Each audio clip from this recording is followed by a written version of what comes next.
Choose more stable, यहाँ compound दिया गया है और ये इस तरह से दूसरा देखिए। इसका जो आयनिकेशन हाइड्रोजन को रिमूव करने पर यहाँ माइनस चार्ज आ गया और इसमें से एक हाइड्रोजन को रिमूव करने पर यहाँ ये माइनस चार्ज आ गया। और इस दोनों में जो कंपैरिजन निकालेंगे तब यहाँ चार्ज के बेसिस पर नहीं निकालना है, यहाँ किस पे निकालेंगे, एस कैरेक्टर के बेसिस पर स्टेबिलिटी निकलेगा। तो S character directly proportional to stability, तो दोनों में हम लोग एस कैरेक्टर को निकाल लेंगे। अब इस केस में देख लीजिए, यहाँ ये माइनस चार्ज है, मीन्स यहाँ पर क्या है, माइनस चार्ज है।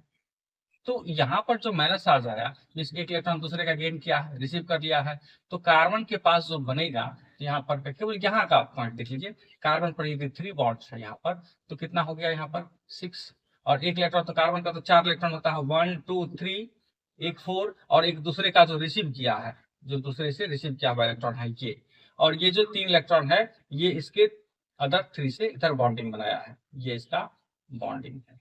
तो देख लीजिए यहाँ पर ये तो हो गया पाई पाई, तो यहाँ पर जो इसका निकलेगा हाइब्रिडाइजेशन वो इस सिग्मा से और इससे निकलेगा, तो 1 और 2, तो 2 सिग्मा काउंट करेंगे और इसका हाइब्रिडाइजेशन क्या आ जाएगा, sp आ जाएगा।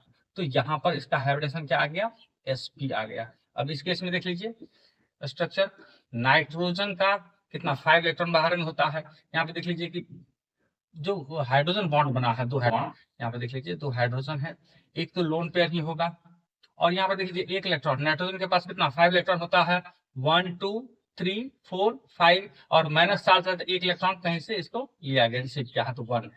तो इस तरह से देख लीजिए यहाँ पर कितना रहा है 1 2 3 और 4, तो इस नाइट्रोजन का जो हाइब्रिडेशन हो जा रहा है वह sp3 हो रहा है, तो यहाँ पर क्या लिख देंगे, sp3।